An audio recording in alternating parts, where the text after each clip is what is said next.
بسم اللہ الرحمن الرحیم الحمد للہ رب العالمین والعاقبۃ للمتقین والصلاة والسلام علی سید الانبیاء والمرسلین وعلی آلہ واصحابہ وازواجہ وعطرتہ اجمعین.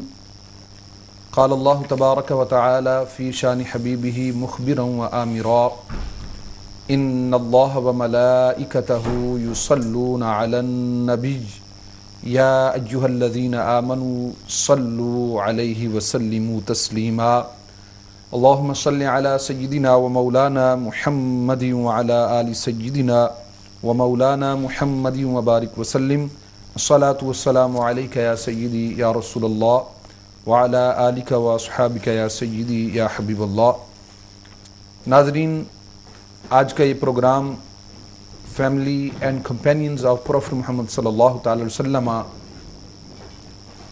اس میں ہم حاضر ہیں، اور آج جو ذکر ہونے جا رہا ہے وہ سیدہ طیبہ طاہرہ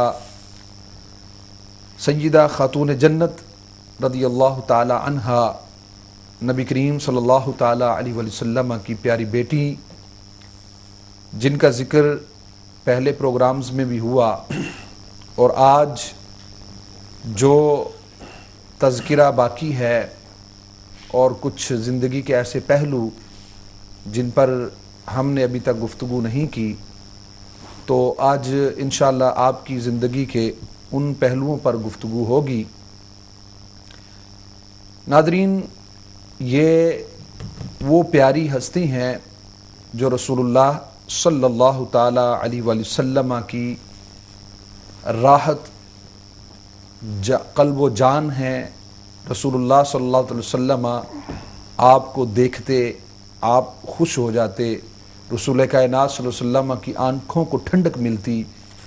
سیدہ خاتون جنت رضی اللہ تعالی عنہا، جہاں پہ آپ کے بے شمار فضائل ہیں، وہاں پہ رسول اللہ صلی اللہ تعالی وسلم کی ذات پر آپ کی جان نثاری اور خالق کائنات جل وعلا کی بارگاہ میں ایک خاص مقام رکھنا، اس کی بارگاہ میں مقبول ہونا اور اس کی بارگاہ میں یہ مقام حاصل کرنا، اور پھر آپ کی عبادتیں، آپ کی ریاضتیں، آپ کی فاقہ کشی، آپ کی پردہ داری، آپ کی حیاداری اور آپ کی جتنی صفات ہیں، ان میں سے مصطفیٰ کریم صلی اللہ تعالیٰ علیہ وآلہ وسلم، اور پھر آپ ایز اے بیٹی جو ہیں وہ آپ کا کیا کردار ہے، ایز اے آپ جو ہیں وہ بیوی آپ کا کیا کردار ہے، ایز اے ماں زمانے کی، اور کیا اس ماں نے اس زمانے کو دیا، آپ کا کیا کردار ہے، اس حوالے سے گفتگو ہوگی. رسول اللہ صلی اللہ تعالیٰ علیہ وآلہ وسلم کی یہ شہزادی، یہ بیٹی، جب سیدنا حضرت علی المرتضیٰ کرم اللہ تعالیٰ وجہ الکریم آپ کے عقد مبارک میں، نکاح مبارک میں آتی ہیں، تو یہ واقعات مشہور جو آپ سنتے رہتے ہیں کہ سیدہ پاک جب پہنچیں تو جب دن ڈھلا اور رات شروع ہونے لگی تو آپ خوب گڑ گڑائیں اور کافی آپ روئیں. تو اس پر جو آپ نے باتیں ارشاد فرمائیں، جب حضرت علی المرتضیٰ کرم اللہ تعالی وجہ الکریم نے آپ سے پوچھا کہ کیا آپ اس بات پر خوش نہیں ہیں کہ میں آپ کا شوہر ہوں، آپ میری زوجہ ہیں، تو حضرت سیدہ طیبہ طاہرہ نے جو جواب ارشاد فرمایا، آپ نے فرمایا کہ نہیں، بلکہ یہ تو میری رضا ہے، بلکہ اس سے بھی بڑھ کر ہیں. یعنی آپ نے اپنے شوہر سیدنا حضرت علی المرتضیٰ کرم اللہ تعالی وجہ الکریم سے محبت کا اظہار، اور ساتھ ہی آپ نے یہ کہا کہ میں آج رو اس لیے رہی ہوں کہ مجھے آج عزت اور عظمت اور پاکی کے بستر میں مجھے داخل کیا جا رہا ہے، یعنی مجھے بہت عزتوں سے نوازا جا رہا ہے. میں یہ سوچ رہی ہوں کہ آج تو مجھے عزتیں دی جا رہی ہیں، عزت کا لباس پہنایا گیا ہے، عزت کی جگہ میں داخل کیا جا رہا ہے، لیکن جب میں قبر میں داخل ہوں گی اس وقت میرا کیا حال ہوگا، اس پر میں رو رہی ہوں.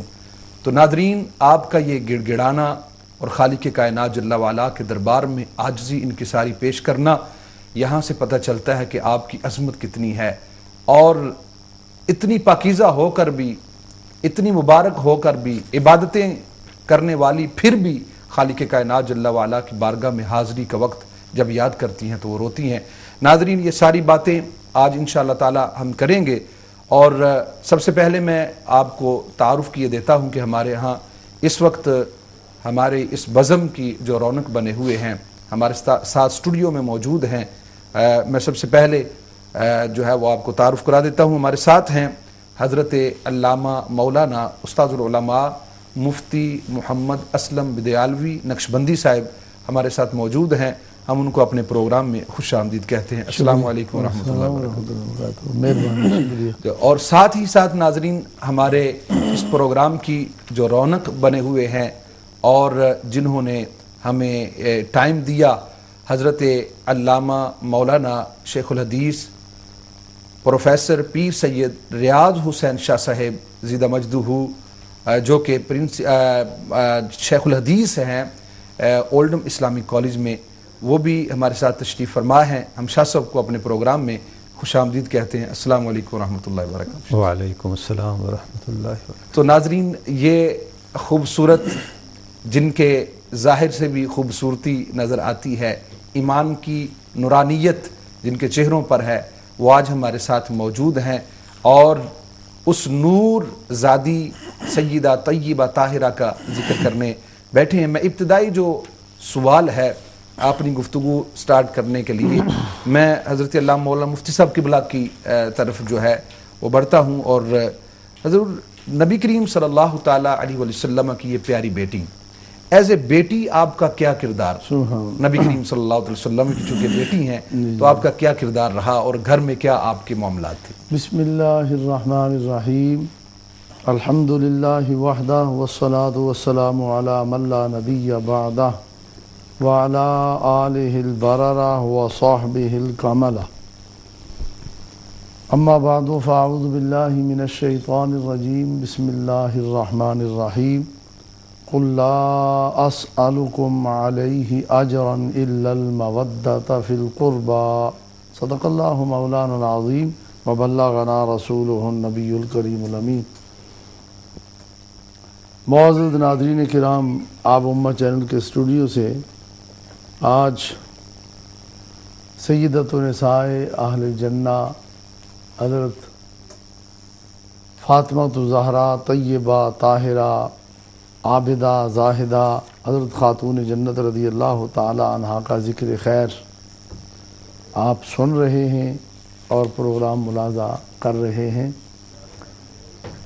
یہ پروگرام، اس کا اہتمام کرنا، یہ یقیناً گناہوں کا کفارہ ہے، سبحان اللہ سبحان اللہ، اور نہایت ہی سعادت مندی ہے۔ الحمدللہ۔ وہ تمام حضرات اور خصوصاً امہ چینل کے چیئرمین جو اس طرح کے پروگرام منعقد کرتے رہتے ہیں، میں حضرت شاہ صاحب کو بھی اس پر مبارکباد پیش کرتا ہوں کہ یہ پروگرام کرنے کی اللہ تعالیٰ نے سعادت عطا فرمائی، اور شکریہ بھی ادا کرتا ہوں کہ ہمیں بھی یہ موقع فراہم کیا۔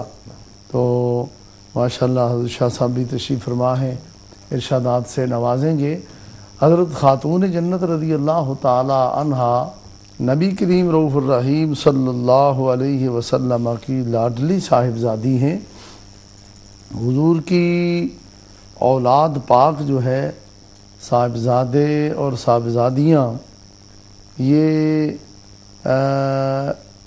ان سے پہلے سب کا وصال ہو گیا، اور سب سے آخر میں وصال جو ہے وہ حضرت خاتون جنت رضی اللہ تعالی عنہا کا ہی ہوا۔ اور یہ حضور صلی اللہ علیہ وسلم کی وہ لاڈلی صاحبزادی ہیں کہ جن کی اولاد کو نبی کریم صلی اللہ علیہ وسلم نے اپنی اولاد قرار دیا۔ سبحان اللہ۔ یہ خاص اعزاز ہے حضور صلی اللہ علیہ وسلم کی صاحبزادی کا، کہ چونکہ یہ اعزاز ان کو اسی لیے عطا فرمایا گیا کہ باقیوں کی اولاد سے وہ آگے سلسلہ نہ چل سکا، تو انہی کی اولاد سے سلسلہ چلا ہے. تو نبی کریم صلی اللہ علیہ وسلم نے اس اپنی صاحبزادی کو ایز اے اپنی صاحبزادی اور ایز اے اپنی بیٹی ہونے کے یہ اعزاز بخشا کہ یوں بھی حدیث شریف کے الفاظ آتے ہیں لِكُلِّ بَنِي أُمٍّ عَصَبَةٍ إِلَّا ابْنَيْ فَاطِمَةَ أَنَا وَلِيُّهَا وَعَصَبَتُهَا. حضور صلی اللہ علیہ وسلم نے فرمایا کہ ہر خاتون جو ہے اس کے بیٹوں کے لیے عصبے ہیں، ولی ہیں، اور میری صاحبزادی کی اولاد ایسی ہے کہ میں ان کا ولی ہوں. سبحان اللہ سبحان اللہ. تو یہ ایک پوری انسانیت میں ایک امتیازی شان ہے حضرت خاتون جنت رضی اللہ تعالی عنہا کی، یعنی نسل حضرت آدم علی نبینا علیہ الصلوۃ والسلام کے اندر یہ مستثنا ہیں کہ ان کی اولاد جو ہے ان کو نبی کریم صلی اللہ علیہ وسلم نے اپنی اولاد قرار دیا ہے. اور اسی لیے حضور صلی اللہ علیہ وسلم نے فرمایا کہ جو ہے ہر نبی کی ذریت ان اللہ تعالی جعل ذریت کل نبی فی صلبہ و ذریتی فی صلب علی ابن ابی طالب رضی اللہ تعالیٰ عنہ. حضور نے فرمایا ہر نبی کی ذریت اللہ نے اسی کی پشت میں رکھی ہے، اور میری ذریت اللہ تعالیٰ نے حضرت علی رضی اللہ عنہ کی پشت میں رکھی. مطلب یہ ہے پشت حضرت علی کی ہے اور بطن حضرت خاتون جنت رضی اللہ تعالیٰ عنہا کا ہے. یہ مناسبت اور یہ تعلق ایسا ہے کہ حضرت علی کو بھی یہ اعزاز انہی کی وجہ سے عطا کیا گیا، ورنہ حضرت علی رضی اللہ تعالیٰ عنہ کی اور اولاد بھی تو ہے، لیکن یہ اعزاز نہیں ہے. جو انعام، جو اعزاز، جو اکرام حضرت خاتون جنت رضی اللہ تعالیٰ عنہ کی اولاد کو عطا کیا گیا، تو یہ کہا جا سکتا ہے حضرت علی کی اپنی عظمتیں اپنی جگہ مسلمہ ہیں، وہ چوتھے خلیفہ ہیں، اور حضور کی ساری امت میں حضرت عثمان ذی النورین رضی اللہ عنہ کے بعد انہی کا مقام ہے علی الاطلاق. لیکن ان کی اولاد کو حضور نے جو اپنی فرمایا میری ذریت رکھی گئی ہے، تو یہ نسبت ہے حضرت خاتون جنت رضی اللہ عنہ کی، ان کی وجہ سے یہ اعزاز عطا ہوا. تو یہ حضور کی صاحبزادی کو عہد صاحبزادی یہ اعزاز عطا کیا گیا ہے. تو حضرت خاتون جنت رضی اللہ تعالیٰ عنہ کے متعلق حضور صلی اللہ علیہ وسلم نے واضح طور پر ارشاد فرمایا کہ حضرت مسور بن مخرمہ رضی اللہ تعالیٰ عنہ سے مروی ہے ان رسول اللہ صلی اللہ علیہ وسلم قال فاطمہ بضعۃ منی فمن اغضبها اغضبنی وفی روایت یریبنی ما عرابہا و یوزینی ما آزاہا متفق علیہ. یہ حدیث شریف بخاری شریف میں بھی ہے اور مسلم شریف میں بھی ہے. حضور علیہ الصلوۃ والسلام نے فرمایا فاطمہ میرے جسم کا ٹکڑا ہے، میرے جسم کا حصہ ہے، اور فرمایا جس نے اس کو غضبناک کیا، ناراض کیا، اس نے مجھے ناراض کیا ہے. اور جس نے فاطمہ کو پریشان کیا اور اس نے مجھے پریشان کیا ہے، اور جس نے فاطمہ کو تکلیف دی، اذیت دی، اس نے مجھے اذیت دی ہے. یہ حضرت فاطمہ زہرا رضی اللہ تعالی عنہا کے حوالے سے حضور علیہ الصلوۃ والسلام نے جو ارشادات فرمائے ہیں، یہ امت کے لیے بڑی خاص بات ہے. اس کے اندر بہت سی حکمتیں ہیں. حضور صلی اللہ علیہ وسلم کی ساری اولاد حضور کے جسم کا حصہ ہے، لیکن ان کو ہائی لائٹ فرمایا گیا. ایک تو یہ ہے کہ سب سے آخر میں انہی کا وصال، اور حضور کی ساری محبت، ساری اولاد کی محبت جمع ہو کے، یعنی ان کے اندر جمع ہو گئی تھی، اور حضور کا وصال ان کی موجودگی میں ہوا، اور حضور صلی اللہ علیہ وسلم کے بعد انہی کا وصال ہے. اور ان سے حضور صلی اللہ علیہ وسلم بے پناہ محبت فرماتے تھے. اور یہ حضور کی صاحبزادی کا مقام ہے کہ حدیث شریف میں آتا ہے کہ جب حضرت خاتون جنت رضی اللہ تعالیٰ عنہ حضور کی بارگاہ میں حاضر ہوتی تو نبی کریم صلی اللہ علیہ وسلم اپنے مقام سے کھڑے ہو جاتے، اور یہ حضور کا پیار، یہ حضور کی محبت اور یہ حضور کی عنایت ہے۔ اس سے کوئی یہ نہ سمجھے کہ ان کا مقام نبی کریم صلی اللہ علیہ وسلم سے اونچا ہے، بلند ہے، تب حضور جو ہے وہ ادب میں کھڑے ہو جاتے ہیں۔ یہ حضور صلی اللہ علیہ وسلم اپنی صاحبزادی کے ساتھ پیار کا اظہار فرماتے ہیں، محبت کا اظہار ہے، اور حضور صلی اللہ علیہ وسلم شفقت فرما رہے ہیں اور امت کو پر واضح فرما رہے ہیں کہ میری صاحبزادی کا یہ مقام ہے۔ کھڑے ہو جاتے اور حضور صلی اللہ علیہ وسلم پیشانی کو چومتے اور اپنی جگہ پر، اپنی نشست پر نبی کریم صلی اللہ علیہ وسلم ان کو بٹھاتے۔ تو حضرت خاتون جنت رضی اللہ تعالی عنہا کا مقام حضور سید العالمین صلی اللہ علیہ وسلم کی بارگاہ میں بہت بلند، اللہ تعالیٰ کی بارگاہ میں اسی نسبت سے بہت اونچا مقام ہے۔ اس پر ایک بات میں عرض کر کے سمیٹتا ہوں۔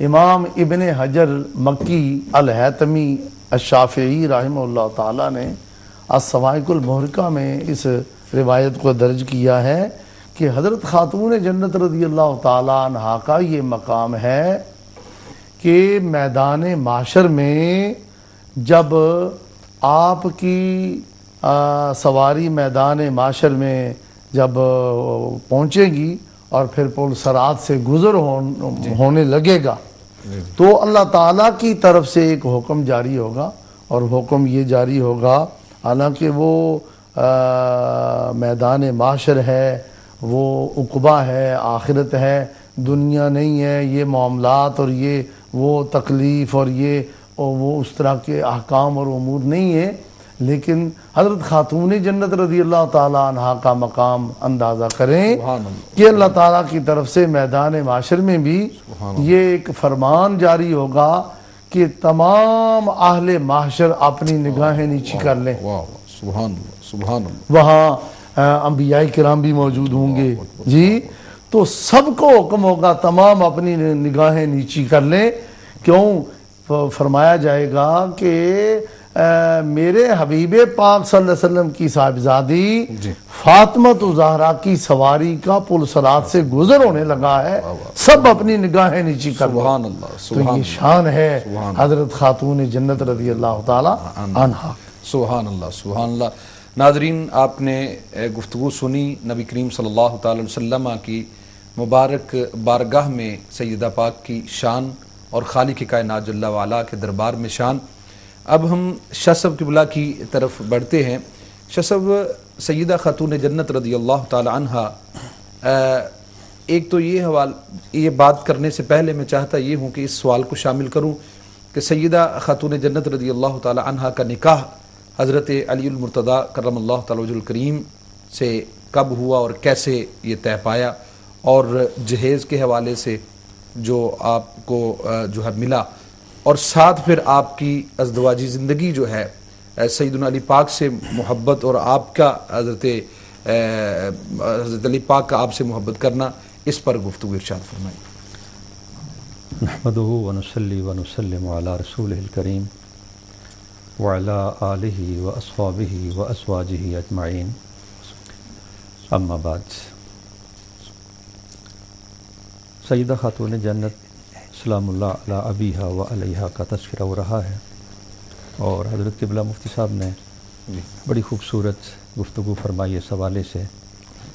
آپ کا جو آخری جملہ ہے میں اس کو تھوڑا سا آگے لے کے جانا چاہتا ہوں، اور اس سے پہلے کہ میں اپنی گفتگو شروع کروں، میں شکر گزار ہوں آپ کا، امہ چینل کی ساری ٹیم کا، عارف بھائی کا، جنہوں نے یہ پروگرام سجایا اور ہمیں یہ موقع دیا کہ ہم اس ہستی کی بارگاہ میں اپنا نذران عقیدت پیش کریں جو بالاطلاق تمام تر جتنی بھی کائنات کی عورتیں ہیں ان سب سے افضل مقام اگر کسی بیوی کا ہے تو وہ سیدہ خاتون جنت سلام اللہ علی ابیہا و علیہا ہے۔ سبحان اللہ۔ حضرت نے میدان محشر کا نقشہ پیش کیا کہ سبھی لوگوں کو حکم ہوگا اپنی نگاہیں جھکا لو۔ یہاں میں اپنے علماء کی، اپنے نعت خوان حضرات کی توجہ اس طرف مبذول کروانا چاہتا ہوں کہ جب ہم سیدہ پاک کا ذکر کرتے ہیں تو اس وقت بعض اوقات گفتگو کرتے ہوئے ہمارے نعت خوان حضرات کا انداز کچھ ایسا ہوتا ہے جو ان کی شان کے لائق نہیں ہے. بعض اوقات الفاظ اس طرح کے ہوتے ہیں جو ان کی شان کے لائق نہیں ہیں. اللہ اکبر اللہ اکبر. میں اس پر چھوٹی سی بات عرض کرنا چاہتا ہوں کہ سیدہ پاک کا جب ذکر ہو تو اپنے الفاظ پہ غور کیا جائے اور چن چن کر ان الفاظ کا انتخاب کیا جائے جس سے ادب، احترام اور عقیدت ٹپکتی ہے. سبحان اللہ سبحان اللہ. اپنی حرکات و سکنات کا پورا پورا خیال رکھا جائے کہ کوئی ایسی حرکت اس وقت نہ ہو جو سیدہ پاک کی اس عالی مقام کے منافی ہے. آپ کا نام پاک لیتے ہوئے اکثر میں نے یہ دیکھا ہے کہ بڑی بے احتیاطی کے ساتھ، یعنی میں اگر اس کو یوں بیان کروں کہ اس بات کی طرف توجہ بہت کم جاتی ہے. جی. اگر اس بات کی طرف توجہ کی جائے کہ جب ہم سیدہ پاک کا ذکر کرتے ہیں اپنے اشعار میں ان کی منقبت پڑھتے ہوئے، یا مختلف ذاکرین جب سیدہ پاک کا نام لیتے ہیں اپنی مجالس میں، تو اس وقت اگر وہ اپنے آپ سے ایک سوال پوچھ لیں کہ میرا کوئی مرشد، اس کی بیٹی کا ذکر میں بھری مجلس میں کروں تو میں کس انداز سے کروں گا؟ اللہ اکبر. بہت خوب شاہ. میرا کوئی استاد، اس کی بیٹی کا ذکر میں اگر بھری مجلس میں کروں تو کس انداز سے کروں گا؟ سبحان اللہ. یہ سوال اگر اپنے آپ سے پوچھ کے آپ کا ذکر پاک کرنا شروع کیا جائے تو میں سمجھتا ہوں کہ ادب اور احترام کے جتنے تقاضے ہیں وہ انسان کے سامنے آ جائیں گے.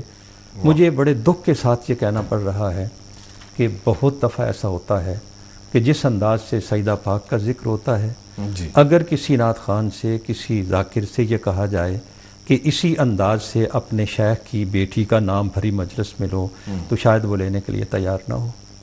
اور یہ ہستی دنیا کی تمام، یعنی سیدہ، یعنی جتنی بھی جنتی عورتیں ہیں ان کی سردار سیدہ خاتون جنت سلام اللہ علیہ و علیہا.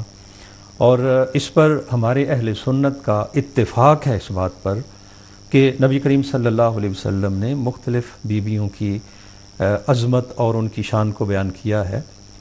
سیدہ خدیجہ الکبریٰ رضی اللہ تعالیٰ عنہ کے بارے میں فرمایا گیا، سیدہ آسیہ کے بارے میں فرمایا گیا، حضرت موسیٰ علیہ السلام کی والدہ کے بارے میں فرمایا گیا، حضرت عیسیٰ علیہ السلام کی والدہ کے بارے میں فرمایا گیا. مگر جتنی بھی حضرت ام المومنین عائشہ صدیقہ رضی اللہ تعالیٰ عنہ کے بارے میں نبی علیہ السلام نے بہت کچھ ارشاد فرمایا، مگر ان تمام تر فضائل کو اکٹھا کر کے مجموعی طور پر اگر ہم یہ نتیجہ اخذ کریں کہ تمام عورتوں میں سب سے اونچا مقام کس کا ہے تو وہ اسی ہستی کا ہے جس کے لیے میدان محشر میں یہ آواز دی جائے گی کہ اپنی نگاہوں کو جھکا لو. تو ہمیں اس بات کی طرف ذرا توجہ کرنی چاہیے کہ آپ کا ذکر پاک، آپ کا اس میں پاک لیتے ہوئے، آپ کا نام پاک لیتے ہوئے، آپ کا ذکر کرتے ہوئے ہماری حرکات و سکنات کیسی ہیں، ہمارا لب و لہجہ کیسا ہے، ہماری زبان سے الفاظ کس قسم کے نکل رہے ہیں. سبحان اللہ. بہت خوب. اب میں آتا ہوں آپ کے سوال کی طرف. سیدہ خاتون جنت سلام اللہ علیہ ابیہا و علیہا، آپ کا یہ ولادت نبی علیہ السلام کے اعلان نبوت سے 5 سال پہلے ہے. صحیح. جب آپ مدینہ منورہ میں تشریف لائیں ہجرت کے بعد تو اس وقت آپ کی عمر مبارک 18 سال کی ہے. صحیح. اور ہجرت کے بعد ہی سیدنا علی کرم اللہ وجہ الکریم کے عقد میں آپ تشریف لائیں. صحیح. اس وقت سیدہ پاک کی عمر 18 سال اور مولا کائنات سیدنا علی کرم اللہ وجہ الکریم کی عمر مبارک تقریباً 21 سال کے قریباً تھی. شادی کا جو واقعہ مختلف تاریخ والوں نے اور مختلف حدیث کی کتابوں میں ہمیں ملتا ہے وہ یہ کہ جب سیدہ پاک کی عمر مبارک یہ بنی تو مختلف لوگوں نے، یہ رواج تھا اس زمانے کا جب کسی کے ہاں بیٹی جوان ہوتی تو لوگ رشتہ طلب کرتے، تو مختلف لوگوں نے رشتے کی درخواست کی، مگر آقا علیہ السلام نے یہ کہہ کر کہ یہ اللہ جل جلالہ کی طرف سے جو وہ فیصلہ ہے وہی ہوگا، تو آقا علیہ السلام نے کسی کی درخواست کو بھی منظور نہیں کیا. صحیح. بالآخر سیدنا ابو بکر صدیق رضی اللہ تعالیٰ عنہ، سیدنا عمر فاروق رضی اللہ تعالیٰ عنہ، انہوں نے مولا کائنات سیدنا علی کرم اللہ وجہ الکریم سے کہا کہ ہمیں یوں لگتا ہے کہ آقا علیہ السلام آپ کا انتظار کر رہے ہیں. سبحان اللہ. سبحان اللہ. تو سیدنا علی کرم اللہ وجہ الکریم نے کہا کہ مجھے نبی کریم صلی اللہ علیہ وسلم کی بارگاہ میں سوال کرتے ہوئے کچھ جھجک سی محسوس ہوتی ہے۔ بہرحال ان کے کہنے پر جی مولا کائنات سیدنا علی کرم اللہ وجہ الکریم جھجکتے جھجکتے بارگاہ رسالت میں حاضر ہوئے، اور جس طرح کے بھی ٹوٹے پھوٹے الفاظ زبان سے نکل پائے وہ نکالے، اور سیدہ خاتون جنت کا ہاتھ مانگا۔ سبحان اللہ۔ نبی کریم صلی اللہ علیہ وسلم نے جی شاہ صاحب، اگر میں یہاں پہ یہ کہوں کہ آپ کی جو آل پاک ہے ان کے اوپر شیخین کا بہت بڑا احسان ہے، تو یہ بیجا تو نہ ہوگا؟ بجا ہے کہ بالکل بجا ہے، بےجا نہیں، بالکل بجا ہے۔ سبحان اللہ۔ جب آپ سیدنا علی کرم اللہ وجہ الکریم کا اخلاص یہ محبت رشتہ طلب کرنا کیا بات۔ اور دونوں کا اس طرف راغب کرنا اور پھر شادی کے انتظامات پہ جب آپ غور کریں گے سبحان تو اللہ، اس میں سبحان اللہ، شیخین کا حضرت عثمان غنی رضی اللہ تعالیٰ عنہ کا ایک بہت بڑا کردار آپ کو نظر آئے سبحان گا۔ اللہ، سبحان اللہ۔ نبی علیہ الصلوۃ والسلام نے سیدنا علی کرم اللہ وجہ الکریم سے پوچھا کہ تمہارے پاس کچھ ہے؟ تو مولا کائنات نے فرمایا تلوار ہے، زرہ ہے، ایک اونٹ ہے۔ تو نبی علیہ الصلوۃ والسلام نے ارشاد فرمایا کہ تلوار تو تمہارے کام کی شے ہے، صحیح۔ اور یہ اونٹ بھی ضرورت کی ایک شے ہے۔ ہاں البتہ یہ ہو سکتا ہے کہ حق مار ادا کرنے کے لیے تم زرہ بیچ دو، جی اور حضرت علی کرم اللہ وجہ الکریم نے وہ زرہ بیچی حضرت عثمان غنی رضی اللہ تعالیٰ عنہ کے ہاتھ۔ جی حضرت عثمان غنی نے وہ زرہ لی، پیسے ادا کر دیے۔ جی جب پیسے دے چکے حضرت علی سے کہا کہ علی اب یہ بتاؤ کہ یہ زرہ میری ہو چکی، یہ پیسے تمہارے ہو چکے؟ فرمایا ہاں ہو چکا۔ عرض کیا کہ یہ زرہ میری طرف سے آپ تحفے کے طور پر قبول فرمائیں۔ سبحان اللہ، سبحان اللہ، کیا یوں شادی کے وہ جو انتظامات ہیں اس کے لیے جو رقم فراہم ہوئی وہ حضرت عثمان غنی رضی اللہ تعالی عنہ کی طرف سے اس رقم کا اہتمام۔ یعنی خلفائے ثلاثہ کی خوشی کی انتہا ہے اس شادی اور اس نکاح ہے، پر۔ سبحان پورا کردار ہے تینوں کا۔ پورا کردار ہے اس میں، اور یہ بہت بڑی بد نصیبی ہے جی کہ خلفائے ثلاثہ اور مولا کائنات سیدنا علی کرم اللہ وجہ الکریم کے درمیان بڑی دوریاں بیان کی گئیں اور بہت کچھ بیان کیا گیا، مگر سچی بات یہ ہے کہ ان کے آپس میں جو تعلقات رہے ہیں شروع سے لے کر آخر تک سبحان اللہ، وہ بڑے اچھے تعلقات رہے ہیں۔ جی جب نبی کریم صلی اللہ علیہ وسلم کا وصال ہوتا ہے، حضرت ابو بکر، حضرت عمر، حضرت عثمان کا دور آتا ہے، جی تو میں یہ سمجھتا ہوں ایک دفعہ حضرت علی سے یہ سوال کیا بھی گیا جی کہ کیا وجہ ہے کہ پہلے جو خلفاء تھے ان کا کردار، یعنی ان کا جو دور خلافت ہے وہ بڑا سنہری دور رہا ہے، اور اس میں بڑی فتوحات بھی ہوئیں اور بڑا چین اور آرام بھی رہا، آپ کا دور جو ہے وہ اس طرح کا نظر نہیں آتا۔ تو آپ نے فرمایا اصل بات یہ ہے کہ انہیں مجھ جیسے مشیر ملے اور مجھے تم جیسے مشیر ملے۔ سچی بات یہ ہے کہ ان خلفاء کی کامیابیوں کے پیچھے مولا کائنات سیدنا علی کرم اللہ وجہ الکریم کے مشوروں کا بہت بڑا ہاتھ ہے، اور انہی مشوروں کی بنا پر حضرت عمر فاروق رضی اللہ تعالی عنہ نے کہا تھا کہ اگر علی نہ ہوتے تو عمر ہلاک ہو جاتا۔ بے شک بے شک۔ اللہ شادی کے بعد سیدہ خاتون جنت رضی اللہ تعالی عنہا سلام اللہ علی ابیہا و علیہا جب مولا کائنات کے گھر میں تشریف لائی ہیں تو ایک بیوی کی حیثیت سے جب آپ کا کردار ہم دیکھتے ہیں تو گھر کے سارے کام کاج آپ اپنے ہاتھوں سے سر انجام دیتی تھی، سبحان اللہ، سبحان اس میں کسی سے کوئی مدد نہیں لیتی تھی۔ جی ایک بار ایسا ہوا جی کہ سیدنا علی کرم اللہ وجہ الکریم نے آپ سے کہا کہ آقا علیہ الصلوۃ والسلام کی بارگاہ میں کچھ غلام اور لونڈیاں موجود ہیں، اگر آپ جائیں اور نبی علیہ الصلوۃ والسلام سے ایک لونڈی مانگ لیں تاکہ گھر کے کام کاج میں آپ کا ہاتھ بٹائے۔ جی تو سیدہ خاتون جنت نبی کریم صلی اللہ علیہ وسلم کی بارگاہ میں تشریف لے گئیں مگر ملاقات نہ ہو سکی۔ تو امہات المومنین میں سے سیدہ عائشہ صدیقہ رضی اللہ تعالیٰ عنہ، یہاں میں یہ بات کہنے پر مجبور ہوں صحیح کہ لوگ نہ جانے ان کے درمیان کتنی دوریاں بیان کرتے ہیں۔ جی جی جب آپ حدیث کی کتابیں پڑھیں گے اور سیدہ خاتون جنت کے فضائل پر جو احادیث ہیں ان پر جب آپ ایک نظر ڈالیں گے تو ان میں بہت ساری احادیث ایسی ہیں جو سیدہ عائشہ صدیقہ رضی اللہ تعالی عنہا سے مروی ہیں، سبحان اللہ، آپ کے فضائل میں، آپ کے فضائل میں۔ سبحان اللہ۔ اور یہ بھی روایت حضرت عائشہ صدیقہ رضی اللہ تعالی عنہا سے ہے کہ جب سیدہ پاک تشریف لائیں تو چل رہی تھیں اور چلنے میں یوں محسوس ہوتا تھا جیسے رسول اللہ صلی اللہ علیہ وسلم خود تشریف لا رہے ہیں۔ سبحان اللہ، ان کے چلنے کا انداز، ان کے گفتگو کرنے کا انداز، ان کے بیٹھنے کا انداز بالکل وہی تھا جو رسول اللہ صلی اللہ علیہ وسلم کا تھا، اور بڑی عقیدت سے وہ ان کا تذکرہ کرتی ہیں اور ان کے تشریف لانے کا ذکر کرتی ہیں۔ بہرحال نبی علیہ الصلوۃ والسلام کی بارگاہ میں سیدہ یہ سوال پہنچا کہ لونڈیاں ہیں، غلام ہیں آپ کے پاس، ایک لونڈی اگر مل جائے، آقا علیہ الصلوۃ والسلام ان کے گھر تشریف لائے اور فرمایا میں تمہیں ایک ایسا عمل بتاتا ہوں جو کسی لونڈی سے زیادہ بہتر ہے. سبحان اور اللہ. اس میں نبی کریم صلی اللہ علیہ وسلم نے فرمایا تم رات کو 33 دفعہ سبحان اللہ، 33 دفعہ الحمدللہ اور 34 دفعہ اللہ اکبر پڑھ لیا کرو. اسی وجہ سے انہیں تسبیحات فاطمہ کہتے ہیں. یعنی جب یہ تسبیحات پڑھو گی تو دن بھر کی تھکاوٹ دور ہو جائے گی.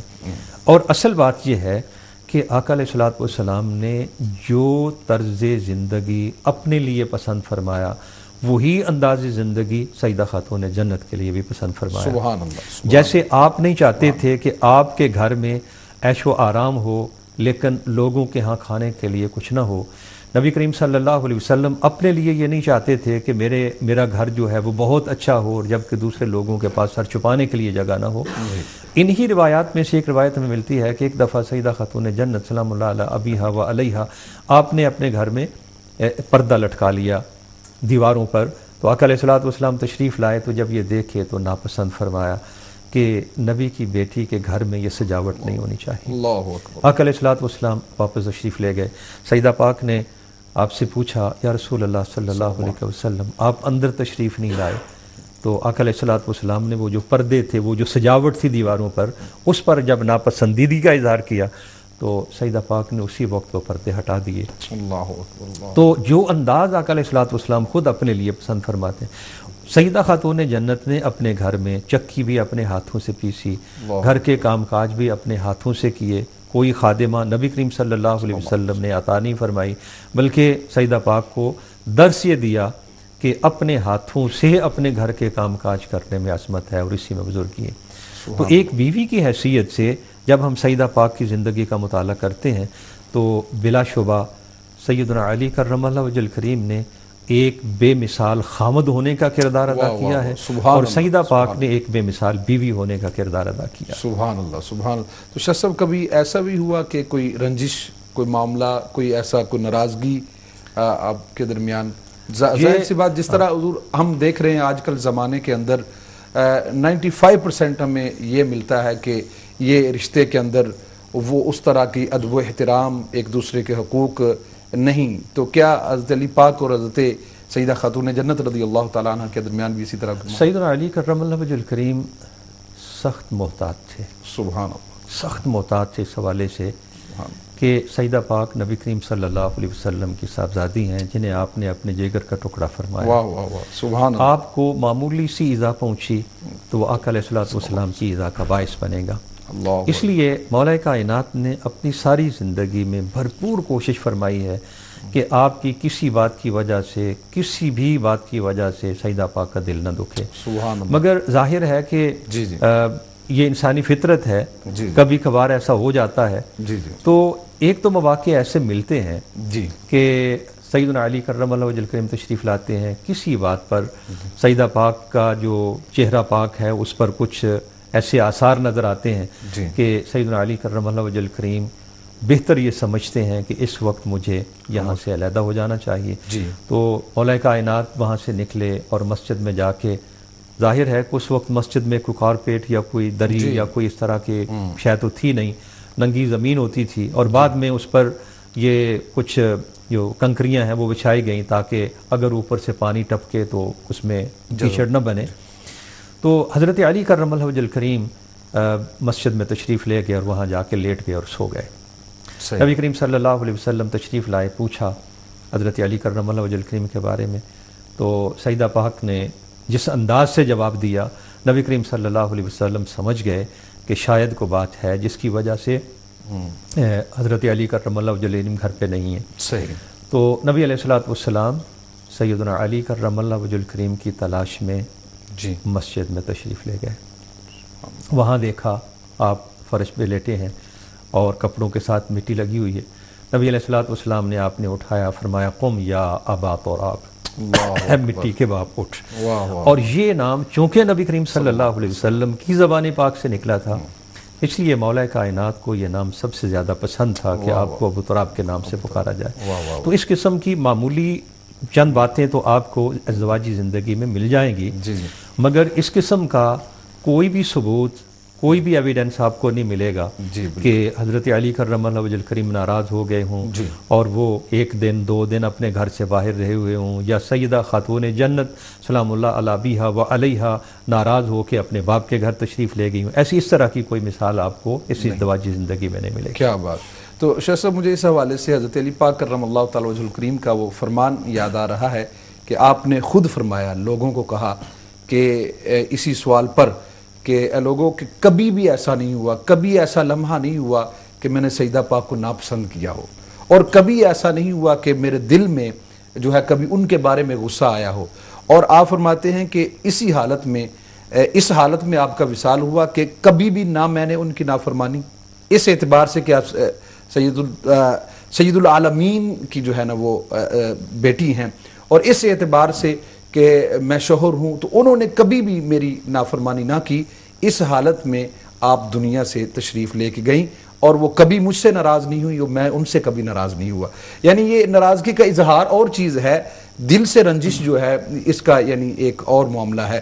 تو بہرحال شیخ صاحب اس حوالے سے یہ بھی ضرورت ہے کہ اللہ کرے کہ ہمارا آج کا نوجوان جو ہے وہ سیدنا علی پاک کرم اللہ تعالی وجہ الکریم کی سیرت کو اپنے اندر اپنائے، اور اس جو ہے وہ ان کے گھر میں جو اس کی زوجہ ہے اس کو نبی کریم صلی اللہ علیہ وسلم کی امتی، سرکار کی امت کی بیٹی سمجھ کر اس کا ادب اور اس کا حیا اور اس کا عزت، اس کی پاسداری کرنے کی توفیق دے. ناظرین، انتہائی پیاری گفتگو علماء کرام نے فرمائی، اور آپ کی ایز اے جو ہے وہ بیٹی کردار، آپ کا ایز اے بیوی کردار، اور ایز اے ماں، اور کن کی وہ ماں تھی، اس پر بھی ابھی گفتگو ہوگی. ناظرین، ہمارے اس پروگرام میں ایک بریک کا وقت ہوا چاہتا ہے، ملتے ہیں ایک بریک کے بعد. دیکھتے رہیے امہ چینل. بسم اللہ الرحمن الرحیم. السلام علیکم ورحمۃ اللہ وبرکاتہ. ناظرین، بریک سے واپسی پر آپ تمام کو خوش آمدید کہتے ہیں family and companions of prophet Muhammad صلی اللہ علیہ وسلم پروگرام میں، جس میں آج کا ہمارا ٹاپک سیدہ طیبہ طاہرہ خاتون جنت رضی اللہ تعالی عنہا، آپ کی سیرت اور آپ کی زندگی کے مختلف پہلوؤں پر گفتگو ہو رہی ہے. اور ناظرین، چونکہ سوالات کچھ ہمارے سابقہ پروگرام کے بھی ہمارے ساتھ موجود ہیں، پروگرام میں سوالات بھی ہمارے پاس ہیں، تو ان پر بھی گفتگو کرنی ہے. تو میں چاہتا یہ ہوں کہ ہم اپنے وہ جو سوالات ہیں ان کی طرف بڑھیں، تاکہ ہم آج یہ گفتگو اور یہ ٹاپک کو کمپلیٹ کر سکیں. ویسے تو یہ ذکر ایسا ہے کہ اگر ساری زندگی بھی کیا جائے تو یہ پورا نہیں ہو سکتا، اس لیے کہ خاتون جنت رضی اللہ تعالی عنہا آپ کی ذات ہی ایسی ہے، کیوں نہ ہو کہ نبی محترم صلی اللہ تعالی علیہ وسلم کی پیاری بیٹی ہیں. تو ناظرین، ایک تاریخ کا ایک ایسا واقعہ جس کو جو ہے وہ مختلف زاویوں سے، مختلف نظروں سے دیکھا جاتا ہے اور مختلف طریقوں سے اس کو بیان کیا جاتا ہے. کبھی ہم دیکھتے ہیں کہ اس میں توہین صحابہ کی جاتی ہے، کہیں ہم دیکھتے ہیں کہ اہل بیت طہار کی کہیں پہ توہین کی جاتی ہے. وہ واقعہ جو ہے وہ جس کو باغ فدق کے نام سے جو ہے وہ جانا جاتا ہے، یہ باغ کیا ہے اور یہ معاملہ کیا ہے، یہ کیوں پیش آیا، یہ کیسے ہوا، کیا وجہ تھی، اور اس پر اصل حقیقت ہے کیا، حقائق جو ہیں اس سے جو ہے وہ پردہ اٹھانے کی کوشش کی جائے گی، تاکہ جو گائیڈنس جو ہے آپ کو بہتر سے بہتر ملے.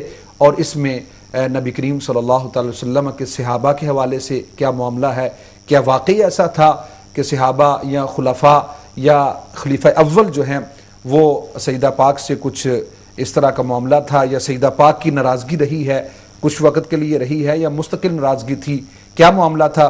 تو ناظرین، یہ جو گفتگو ہے یہ شروع کرنے سے پہلے میں آج ہمارے لائن پر موجود ہیں ہمارے کالر محسن صاحب ملٹن کن سے، ہم ان کو اپنے پروگرام میں خوش آمدید کہتے ہیں. السلام علیکم ورحمۃ اللہ. السلام ورحمۃ اللہ وبرکاتہ. آپ کو سلام ہو مول صاحب، اور آپ کے دونوں عالموں کو سلام ہو. سوال ہے تھوڑا سا السلام، ذرا تھوڑا اونچا بولیے گا، آواز نہیں آ رہی. جی، سوال ہے آپ کے لیے، آپ کی خدمت میں، اور تھوڑا سیریس ہی ہے. جو ایک تو آپ نے ابھی جو گفتگو کی باغ فدق کے بارے میں، اس میں بھی ریلیٹ کرتا ہے وہی سوال بھی. تو دو سوال ہیں آپ کی خدمت میں اگر اجازت ہو. پہلی بات تو یہ ہے کہ جو جیسے ابتدائی گفتگو میں آپ کے جو پہلے علامہ ہیں آپ کے ساتھ ہی بیٹھے ہیں، انہوں نے جو فرمایا میں اس سے کوائٹ اگریمنٹ میں ہوں کہ حضور نے فرمایا کہ جس نے حضرت فاطمہ علیہ السلام کو ناراض کیا اس نے مجھے کیا، جس نے مجھے کیا اس نے اللہ کو ناراض کیا. یہ آئی ایگری ود ہم 100%. جی تو اگر آپ صحیح بخاری والیوم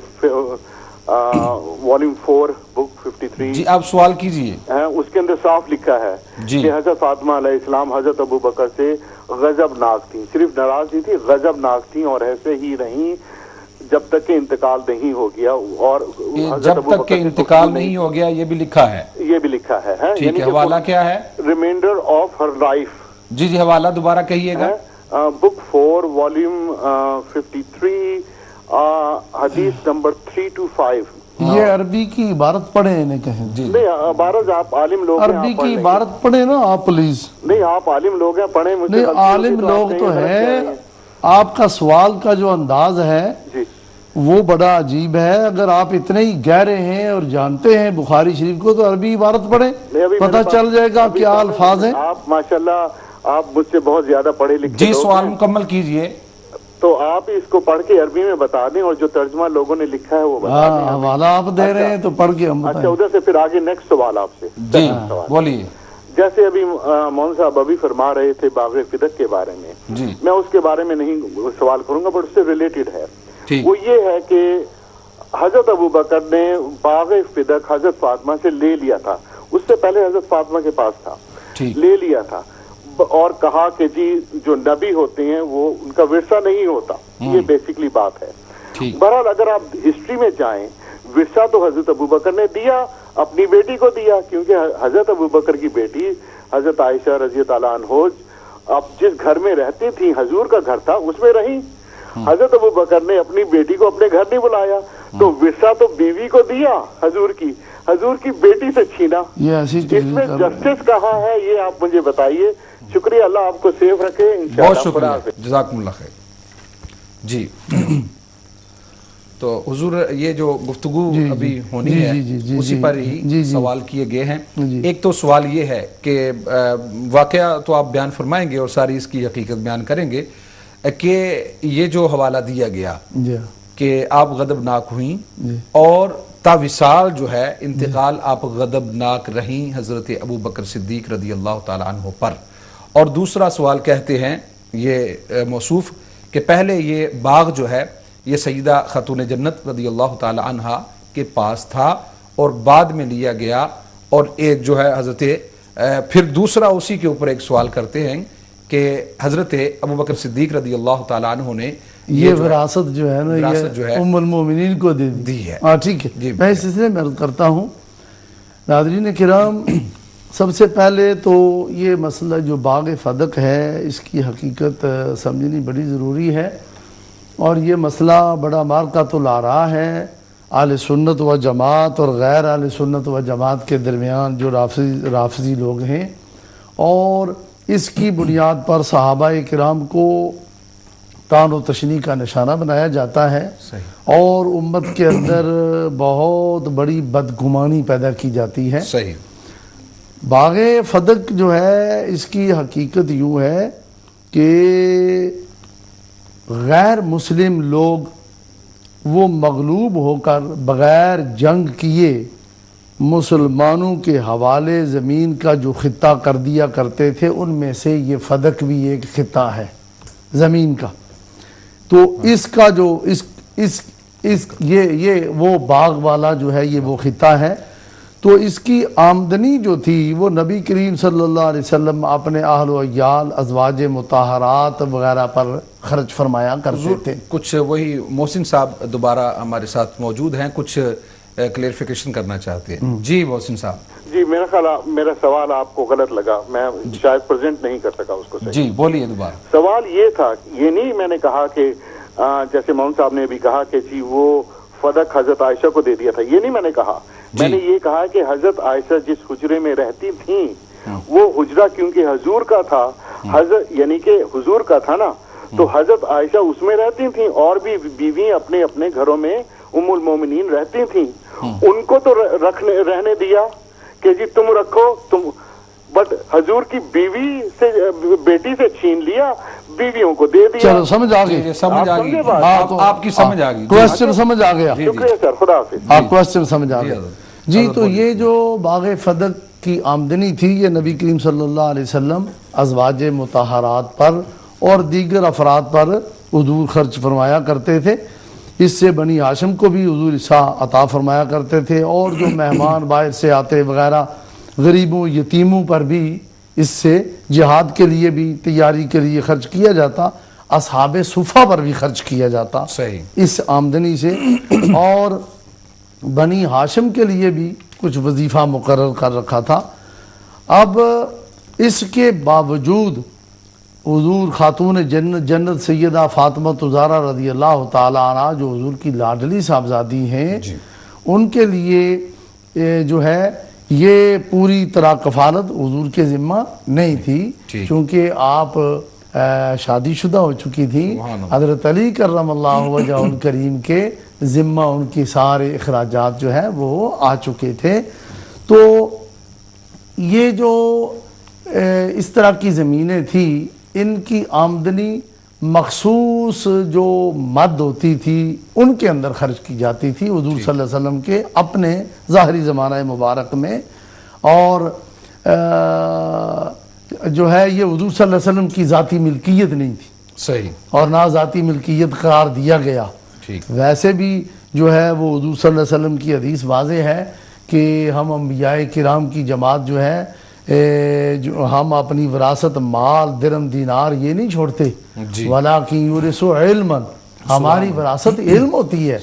تو جب نبی کریم صلی اللہ علیہ وسلم کا وصال مبارک ہوا, حضرت صدیق اکبر رضی اللہ تعالی عنہ خلیفہ مقرر ہوئے, خلافت کی مسند پر جلوہ افروز ہوئے, تو باغ فدق کی آمدنی کو انہی مصارف کے اندر آپ نے خرچ کرنے کا حکم فرمایا, اور حکم جاری فرمایا کہ جن میں نبی کریم صلی اللہ علیہ وسلم خرچ فرمایا کرتے تھے. صحیح. اور پھر ایک حضرت صدیق اکبر کی بات نہیں ہے, لوگ حضرت صدیق اکبر کو لیتے ہیں, تو دیکھیں حضرت صدیق اکبر کے بعد حضرت فاروق اعظم آئے, آپ نے بھی بالکل اسی طرح خرچ فرمایا. ان کے بعد حضرت عثمان ذی النورین آئے, آپ نے بھی بالکل انہی مصارف میں خرچ فرمایا. ان کے بعد حضرت علی کرم اللہ وجہ الکریم, آپ خلافت کے مسند پر جلوہ افروز ہوئے, تو آپ بھی انہی مصارف کے اندر یہ آمدنی جو ہے یہ خرچ فرمایا کرتے تھے. یہ جو کہا گیا ہے کہ پہلے حضرت سیدہ پاک کے پاس تھا, جی آپ کی ملکیت تھا. جی اب یہ بات ہے کہ دیکھیں یہ بات بالکل من گھڑت ہے, اور یہ افتراء اور بہتان ہے کہ پہلے یہ حضرت فاطمہ زہرا رضی اللہ تعالی عنہا کے قبضے میں تھا. بات یہ ہے کہ یہ نبی کریم صلی اللہ علیہ وسلم اس کی آمدنی فلاں مصارف جو میں نے عرض کی ہے اس طرح خرچ فرماتے تھے, اور یہ حضور کے قبضے میں تھا لیکن ملکیت میں نہیں تھا. اب حضور صلی اللہ علیہ وسلم نے کیسے قبضے میں دے دیا, یہ تو اس کا تو ثبوت ہے ہی نہیں ہے. کسی جگہ کوئی ثبوت نہیں ہے کہ حضرت خاتون جنت رضی اللہ تعالی عنہا کو حضور صلی اللہ علیہ وسلم نے عطا فرما دیا. اچھا وہ یہ ہے کہ یہ بالکل افتراء ہے, من گھڑت بات ہے, اس کا کوئی ثبوت نہیں ہے.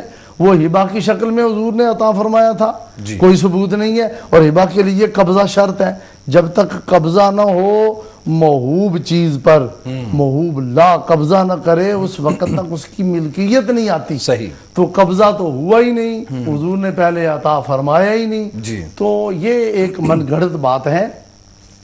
اب یہ ہے کہ اہل سنت و جماعت کی کسی معتبر کتاب, ہم بات کر رہے ہیں اہل سنت و جماعت کی, صحیح, دوسروں کی بات ہم اس لیے نہیں کرتے کہ بہت سی باتیں ایسی ہیں جو ہمارے نزدیک وہ افتراء ہیں اور من گھڑت ہیں, ان کا کوئی ثبوت ہی نہیں ہے. جس طرح کہ ابھی یہ بات ہے کہ پہلے حضرت خاتون جنت کے قبضے میں تھا. تو اہل سنت و جماعت کی کسی معتبر کتاب کے اندر بالکل موجود نہیں ہے کہ باغ فدق جو ہے یہ حضور صلی اللہ علیہ وسلم نے حضرت خاتون جنت رضی اللہ تعالی عنہا کو دے دیا تھا. بلکہ ہماری کتابوں کے اندر تو یہ واضح ہے کہ باغ فدق حضرت خاتون جنت رضی اللہ تعالی عنہا کو نہیں دیا گیا تھا. نہ دینا ثابت ہے, دینا جو ہے اس پر کئی احادیث ہیں, وقت نہیں ہے کہ وہ احادیث مبارکہ جو ہے وہ پڑھی جائیں پوری تفصیل سے. ہاں ایک بات یہ ہے کہ جو ہے ان کی کتابوں کے اندر بھی یہ چیز موجود ہے باقاعدہ کہ میں یہ حوالہ ذکر کر رہا ہوں، نہج البلاغہ کی جو شرح ہے اس کے اندر یہ روایت موجود ہے، الفاظ انہوں نے بھی یہ ذکر کیا ہے کہ قال لہا ابو بکر لما طلبت فدقا بأبی و امی انت صادقۃ الامینۃ عندی ان کان رسول اللہ صلی اللہ علیہ وسلم عہدا الیک عہدا ووعدک وعدا صدقتک وسلمتک الیک فقالت لم یعہد الی فی ذلک. سبحان اللہ. یہ نہج البلاغہ جو ہے اس کی شرح کی میں عبارت یہ پڑھی ہے، ان کی کتابوں کی بات ہے. ہماری کتابوں میں تو واضح احادیثیں موجود ہیں کہ جب حضرت خاتون جنت رضی اللہ تعالی عنہا باغ فدق کا مطالبہ کرنے کے لیے آپ تشریف لے گئیں حضرت صدیق اکبر رضی اللہ تعالی عنہ کی بارگاہ میں، تو آپ نے جب وہ طلب فرمایا تو حضرت صدیق اکبر رضی اللہ عنہ نے کیا آگے سے ارشاد فرمایا؟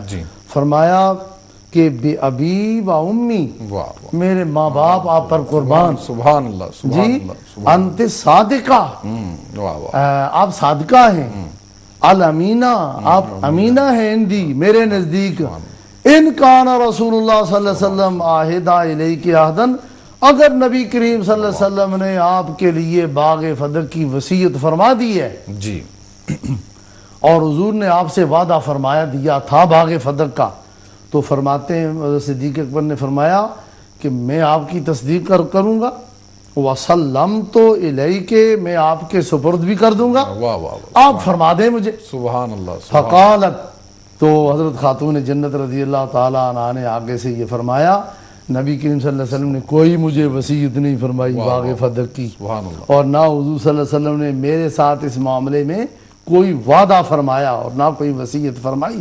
تو دیکھو یہ خاتون جنت رضی اللہ تعالیٰ عنہ نے خود حضرت صدیق اکبر رضی اللہ تعالیٰ عنہ کی خدمت میں یہ بات جو ہے یہ بالکل واضح طور پر آپ نے بیان فرما دی. اور نبی کریم صلی اللہ علیہ وسلم کی وراثت کی بات ابھی جو یہ کر رہے تھے تو دیکھیں بات یہ ہے کہ حضور صلی اللہ علیہ وسلم نے کوئی وراثت نہیں چھوڑی.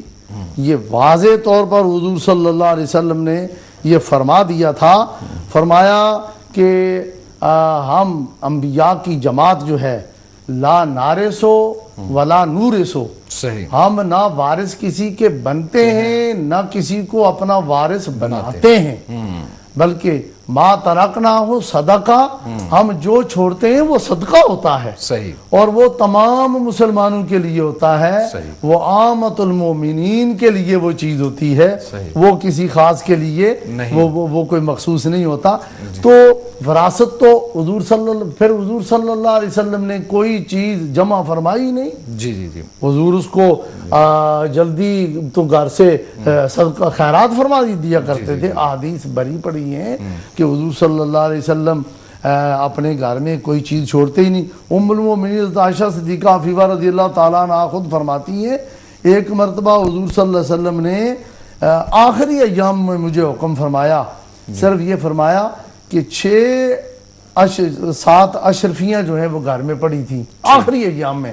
تو حضور صلی اللہ علیہ وسلم نے ام المومنین رضی اللہ عنہ کو فرمایا جلدی ان کو اللہ کی راہ میں خیرات کر دو، خیرات کر دو.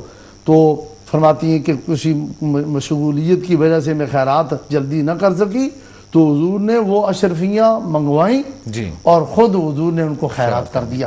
تو بات یہ ہے کہ یہ میں اس پر یہ ایک چھوٹی سی یہ بات ہے وہ جو انہوں نے کہا کہ ام المومنین رضی اللہ تعالیٰ عنہ حضرت عائشہ صدیقہ عفیفہ رضی اللہ عنہ کا حجرہ وراثت میں دے دیا گیا. بھائی وہ حضرت صدیق اکبر کی وراثت نہیں تھی. اگر صدیق اکبر اپنی وراثت سے کچھ دیں بھی تو وہ شریعت کے مطابق اور چیز ہے، لیکن وہ ام المومنین کے جو حجرے مبارکہ تھے وہ ان کی وہ حضور صلی اللہ علیہ وسلم کی ظاہری حیات مبارکہ میں ان کے نام کر دیے گئے. جی بالکل صحیح. ہر ام المومنین کا حجرہ ان کے نام کر دیا گیا تھا, ان کی ملکیت میں دے دیا گیا تھا. اس لیے ام المومنین حضرت عائشہ صدیقہ عفیفہ رضی اللہ تعالی عنہا اسی حجرے میں رہی, وہ تو ان کی اپنی ملکیت تھی. صحیح. تو ابھی اس پر بات اور ہے انشاءاللہ. ناظرین ابھی یہ جو ہے سلسلہ جاری و ساری ہے. ایک بات جو بڑی قابل غور جو مفتی صاحب نے ارشاد فرمائی کہ چونکہ یہ جو ام المؤمنین امہات المؤمنین کے جو معاملات تھے ان کی ساری ذمہ داری میرے اور آپ کے آقا صلی اللہ علیہ وسلم کی ذات مبارکہ پر تھی, اور چونکہ حضرت سیدہ خاتون جنت رضی اللہ تعالی عنہا آپ کی ذمہ داری سیدنا حضرت علی پاک کرم اللہ تعالی وجہ الکریم کے اوپر تھی, تو لہٰذا یہ سارے معاملات سمجھ لینے چاہیے. اب میں شاہ صاحب قبلہ آپ کی طرف یہ عرض کرتا ہوں کہ شاہ صاحب آپ کا وصال مبارک سیدہ خاتون جنت رضی اللہ تعالی عنہا کا وصال مبارک کب ہوا, اور پھر غسل کے حوالے سے آپ کو غسل دیا گیا, آپ کے کفن, اور پھر اس کے بعد آپ کی نماز جنازہ کس نے پڑھائی؟ بسم اللہ الرحمن الرحیم. حضرت مفتی صاحب قبلہ نے بڑی خوبصورت گفتگو فرمائی ہے باغ فدق کے حوالے سے, سیدہ پاک کی ناراضی کے حوالے سے, اور امہات المومنین کے جو حجرے تھے جی وہ وراثت کے طور پر انہیں نہیں دیے گئے تھے, بلکہ نبی کریم صلی اللہ علیہ وسلم نے اپنی حیات طیبہ میں وہ حجرے انہیں دے دیے اور ان کی ملکیت میں تھے. تو یہ وراثت کے طور پر امہات المومنین کو نہیں ملے. مفتی صاحب قبلہ نے بڑی خوبصورت گفتگو فرمائی ہے, اور اس میں جو تھوڑی بہت گفتگو رہتی ہے میں سمجھتا ہوں کہ مفتی صاحب قبلہ اس پر مزید گفتگو فرمائیں گے. اس حوالے سے محسن صاحب نے جو سوال کیا نا, یہ حوالہ دیتے ہیں بخاری شریف کا, مسلم شریف کا, اور اس میں سے وہ نکالتے ہیں کہ سیدہ پاک ہمیشہ ناراض رہیں, اور حجرت ہو فلم تکلم ہو, انہوں نے چھوڑ دیا اور بالکل گفتگو نہیں کی. اس حوالے سے میں صرف ایک چھوٹی سی بات کر کے اپنے اصل موضوع کی طرف آتا ہوں. اگر آپ تمام حدیث کی جتنی بھی کتابیں ہیں اور ان میں یہ جو روایات ہیں ان روایات کو تلاش کریں جن روایات میں یہ الفاظ ملتے ہیں, تو ہر وہ روایت جس میں اس طرح کا ذکر ملتا ہے کہ سیدہ پاک ناراض ہو گئیں, ہر وہ روایت آپ کو امام ابن شہاب زہری سے مروی نظر آئے گی. صحیح.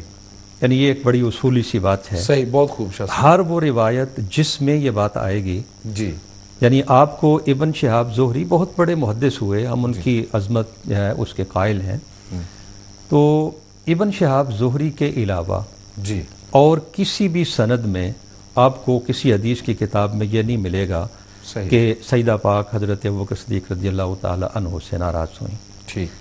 اچھا, اب اس میں حضرت امام ابن شہاب زہری جو ہیں ان کے بارے میں محدثین نے یہ بات بڑی کھل کے بیان کی کہ ان کا معمول یہ تھا کہ وہ حدیث مبارکہ بیان کرتے ہوئے کچھ تفسیری کلمات بھی حدیث میں بیان کر دیتے تھے اپنی طرف سے حدیث میں تفسیری کلمات, یعنی جو انہیں حدیث کی سمجھ آتی اس میں بعض اوقات تو وہ لفظ بولتے, قالا کا لفظ بول دیتے یا کوئی اور لفظ بول دیتے, جس سے یہ اندازہ ہوتا کہ یہ ابن شہاب زہری کی بیان کی ہوئی تفصیل ہے, حدیث کا اصل متن نہیں ہے.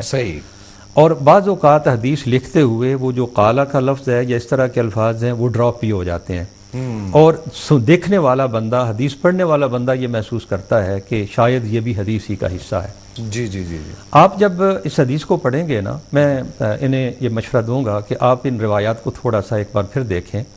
جہاں یہ الفاظ آپ کو, یہ روایت آتی ہے حضرت عائشہ صدیقہ رضی اللہ تعالی عنہا سے, اور جہاں آپ کو یہ ملے گا نا کہ حجرت ہو فلم تکلم ہو, چھوڑ دیا, ان سے بات نہیں کی, وہاں اس سے پہلے آپ کو قالا کا لفظ ملے گا. صحیح. اب اگر یہ بات حضرت عائشہ صدیقہ رضی اللہ تعالی عنہا کی بیان کی ہوئی ہے تو لفظ قالت ہونا چاہیے. صحیح. قالا کا لفظ یہ بتا رہا ہے کہ یہ بیان کرنے والی بیوی نہیں ہے بلکہ یہ بیان کرنے والا مرد ہے. اور جب اس کو آپ تلاش کریں گے, میں نے بڑے وثوق کے ساتھ آپ کی خدمت میں یہ بات کی, تمام تر روایات کو دیکھیں, جس بھی کسی روایت میں یہ بات ملے گی وہ ابن شہاب زہری کے حوالے سے ملے گی. صحیح. تو ان کی اپنی ایک انڈرسٹینڈنگ تھی, وہ یہ سمجھے اور انہوں نے کہیں قالا کا لفظ مل جائے گا, کہیں قالا کا لفظ ڈراپ ہو گیا, تو جہاں تک تعلق ہے سیدہ خاتون جنت کا حضرت ابو بکر صدیق رضی اللہ تعالی عنہ سے نبی علیہ الصلوۃ والسلام کے وصال کے بعد گفتگو کرنا، ان کے ساتھ کلام کرنا، تو اس پر ایک روایت تو ہے یہ مسند امام احمد بن حنبل میں، جب نبی کریم صلی اللہ علیہ وسلم نے سیدہ پاک کو یہ بتایا کہ سب سے پہلے تم مجھ سے ملو گی اور تمہارا وصال ہوگا، تو مسند امام احمد بن حنبل میں یہ روایت موجود ہے کہ سیدہ پاک نے خود حضرت ابو بکر صدیق رضی اللہ تعالیٰ عنہ کو یہ بتایا کہ نبی کریم صلی اللہ علیہ وسلم نے مجھے یہ بتایا ہے کہ نبی علیہ الصلوۃ والسلام کے بعد میرا وصال ہوگا۔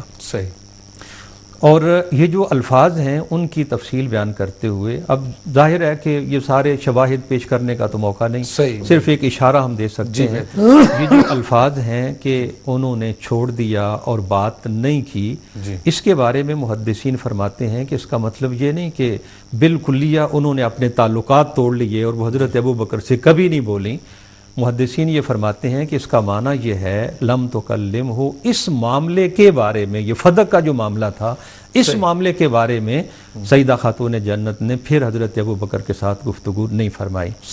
اور یہ آن دا ریکارڈ باتیں موجود ہیں کہ حضرت ابو بکر صدیق رضی اللہ تعالی عنہ نے حضرت سیدہ پاک کے دروازے پہ تشریف لے گئے، حضرت علی کرم اللہ وجہ الکریم سے درخواست کی اور انہوں نے سیدہ پاک کی بارگاہ میں سفارش کی اور حضرت ابوبکر صدیق رضی اللہ تعالیٰ عنہ نے اپنی پوزیشن کو واضح کیا، اور اس پوزیشن کو واضح کرنے کے بعد سیدہ پاک حضرت ابوبکر صدیق رضی اللہ تعالیٰ عنہ سے راضی ہو گئیں۔ یہ ساری باتیں آن دا ریکارڈ جو ہیں وہ موجود ہیں۔ اب جو آپ نے سوال کیا سیدہ پاک کا وصال، شاہ صاحب اس پر ہم گفتگو کرتے ہیں سیدہ پاک کے وصال، اور میں سمجھتا ہوں کہ آپ نے یہ جو سادات کی حضرت اس کے اوپر تصدیق بہت زیادہ ضروری ہے، اور شاہ صاحب آپ نے بہت پیاری اس پر گفتگو فرمائی۔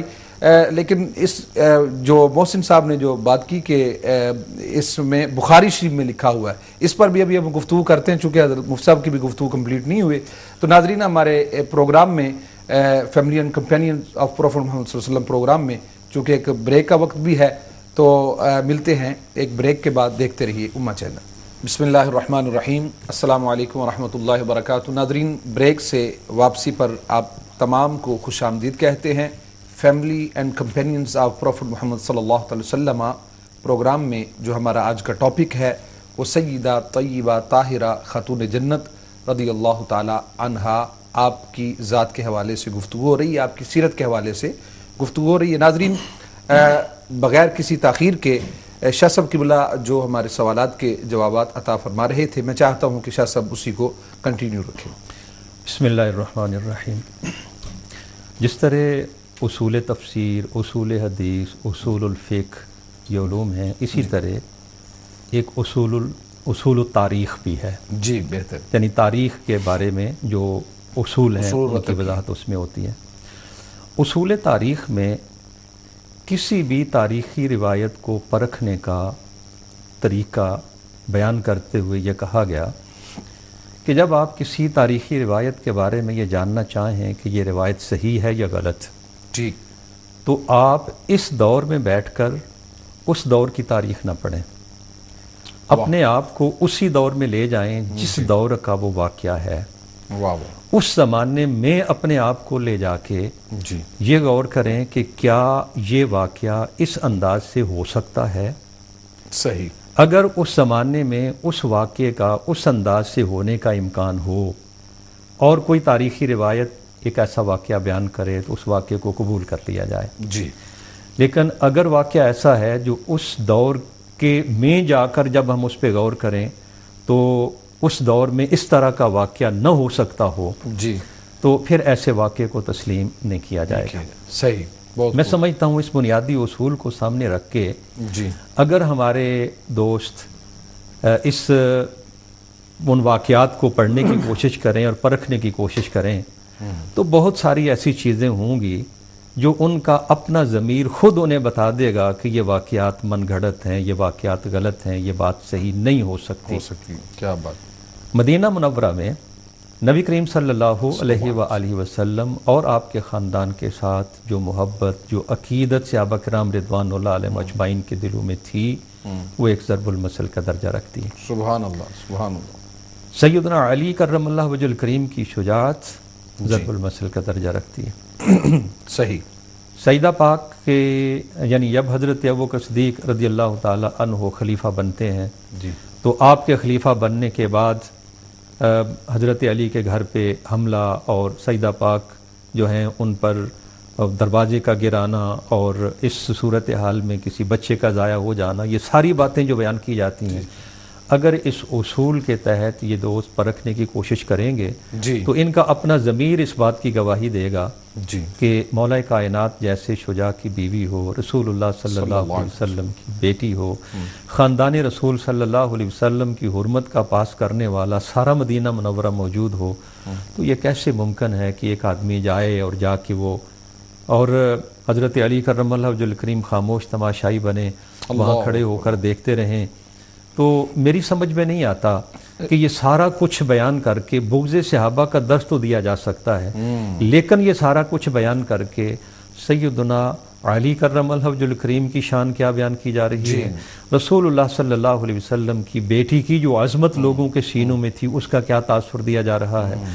میں سمجھتا ہوں کہ تھوڑا سا اگر اس بات پہ غور کر لیا جائے تو بہت ساری باتیں اپنے آپ کلیئر ہو جائیں۔ جی شاہ صاحب قبلہ، میں اس طرف ہی آ رہا تھا کہ یہ جو کہا جاتا ہے، ایک واقعہ بیان کیا جاتا ہے کہ اس کا حقیقت سے کیا تعلق ہے وہ تو علماء اہل سنت جانتی ہیں، تو اس میں جس طرح کہ آپ نے فرمایا کہ یہ بندہ تھوڑا سا سوچے کہ بغض صحابہ میں اہل بیت اطہار کی شان کس طرح ان کی مجروح ہو رہی ہے، جیسے حضرت سیدہ خاتون جنت رضی اللہ تعالی عنہا، آپ کا اس طرح تقاضا کرنا مال کے پیچھے، مطلب اس طرح ہو ہی نہیں سکتا کہ آپ کی ذات سے جو اپنا گھر لٹانا جو ہے ان کا شیوا ہو، اپنے لیے مہمان کے اوپر ترجیح دینا جن کا شیوا ہو، سخاوت جن کے گھر کی مطلب اپنی سخاوت ختم ہی ہو جاتی ہے، وہاں پہ نام ہی ختم ہو جاتا ہے کہ بس سخاوت ہے تو انہی کے گھر میں۔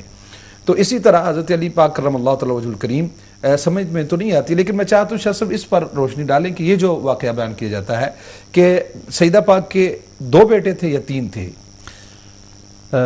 سیدہ پاک کی جو اولاد پاک ہے اس کے بارے میں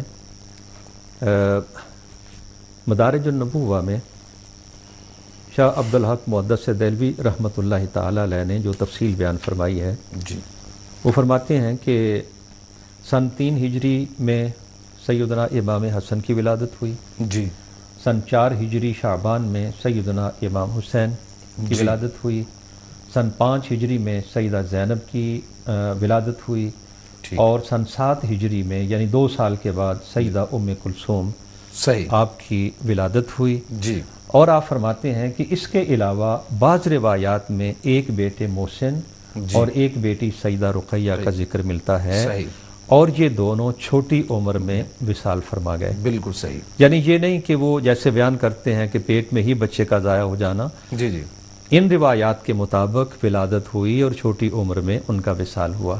صحیح، لیکن جو اولاد آپ کی زندہ رہی اور جو جوانی تک پہنچی وہ یہ 4 ہیں، سیدنا امام حسن، سیدنا امام حسین، سیدہ زینب اور سیدہ ام کلثوم، یہ 4 ہیں۔ صحیح۔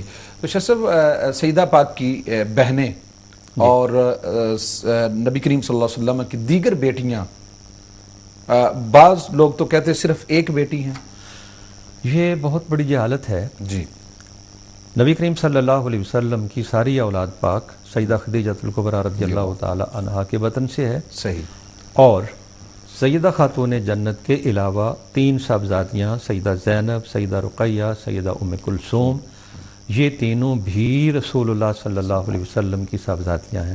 صحیح، اس پر ہم تاریخی حوالے بھی پیش کر سکتے ہیں، اس پر ہم حدیث کی کتابیں، ان کی روایات بھی پیش کر سکتے ہیں، مگر میں ایک چھوٹی سی دلیل میں سمجھتا ہوں کہ شاید اس پہ غور کیا گیا تو یہ ذہن سے خلجان دور ہو جائے گا۔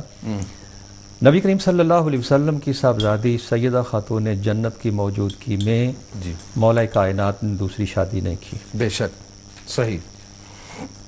آپ حضرت عثمان غنی رضی اللہ تعالیٰ عنہ کو لے لیں، سیدہ زینب کے جو خامد ہیں ابو العاص ان کو لے لیں، جی، حضرت ابو العاص نے سیدہ زینب کی موجودگی میں دوسری شادی نہیں کی۔ بالکل صحیح۔ سیدنا عثمان غنی رضی اللہ تعالی عنہ نے سیدہ رقیہ اور سیدہ ام کلثوم جب تک یہ دنیا میں موجود رہیں دوسری شادی نہیں کی۔ اس سے یہ اندازہ ہوتا ہے کہ جس طرح سیدہ خاتون جنت کے موجودگی میں دوسری شادی سے نبی علیہ الصلوۃ والسلام نے مولا کائنات کو منع کیا، اور منع کرنے کی اصل وجہ یہ تھی کہ کہیں ایسا نہ ہو کہ سیدہ پاک کے دل میں کچھ ملال آئے، اور آپ کو اگر کچھ ملال آئے گا تو نبی کریم صلی اللہ علیہ وسلم کے دل کو تکلیف پہنچے گی۔ صحیح۔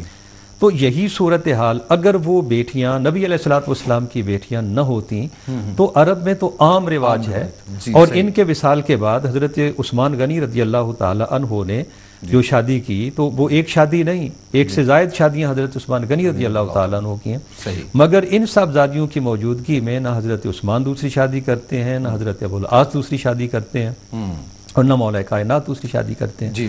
اس سے یہ اندازہ ہوتا ہے، یعنی میں ایک دلیل کے طور پر یہ بات عرض کر رہا ہوں باقی سارے حوالہ جات کو چھوڑ کر، کہ یہ تینوں بیٹیاں بھی رسول اللہ صلی اللہ علیہ وسلم کی صاحبزادیاں ہیں۔ سبحان اللہ۔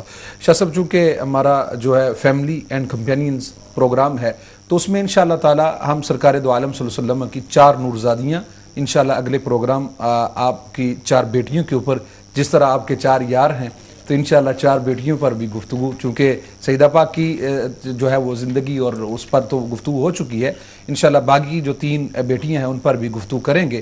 اور میں چاہتا ہوں کہ شاہ صاحب مختصر سا جواب جو ہے ارشاد فرمائیں کہ سیدہ پاک کے غسل شریف کے حوالے سے جب آپ کی وفات ہوئی، آپ کے جنازہ اور پھر جو ہے جنازہ پڑھایا کس نے، کفن اور جنازہ؟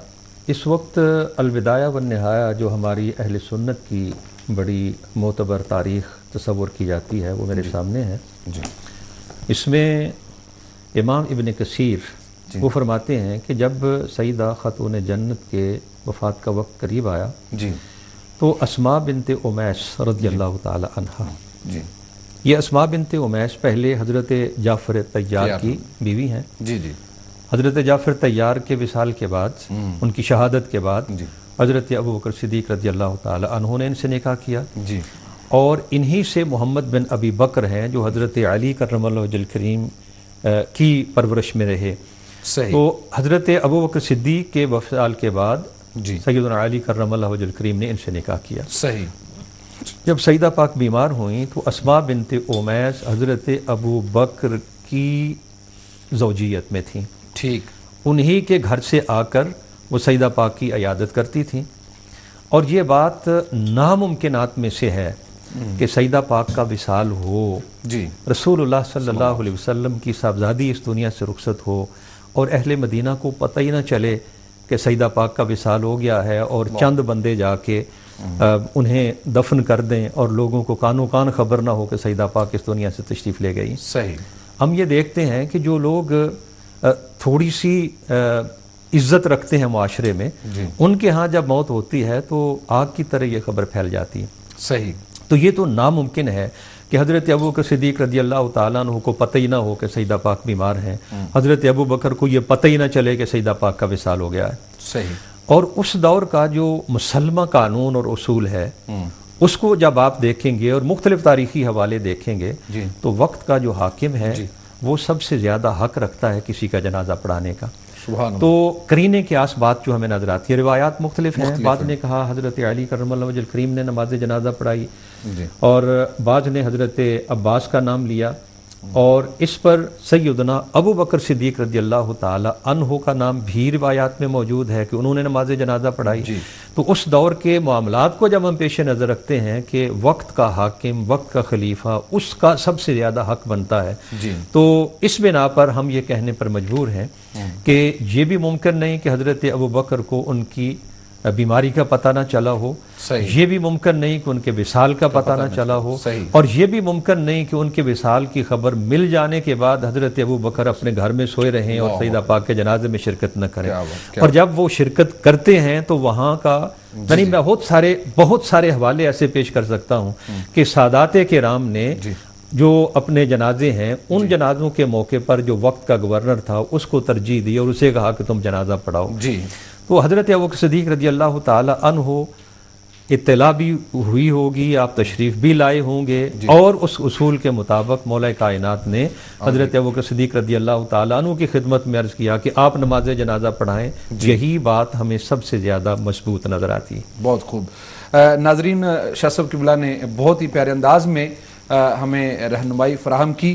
ناظرین ہمارے ساتھ لائن پر موجود ہیں مسز اختر صاحبہ نوٹنگم سے. ہم ان کو اپنے پروگرام میں خوش آمدید کہتے ہیں. السلام علیکم ورحمۃ اللہ. وعلیکم السلام ورحمۃ اللہ وبرکاتہ. شاہ صاحب آپ کو بھی سلام اور دوسرے شاہ صاحب کو بھی سلام اور آپ کے مہمان جو ہیں ان کو بھی بہت سلام. ماشاءاللہ بہت پیارا پروگرام ہے. میں اپنی حاضری لگانا چاہتی ہوں سیدہ طاہرہ طیبہ میری حضرت بی فاطمہ جنت خاتون رضی اللہ تعالیٰ عنہ کی بارگاہ میں. اللہ تعالیٰ قبول فرمائے. ماشاءاللہ بہت پیارا ذکر ہے, بڑی معلومات ہوئی.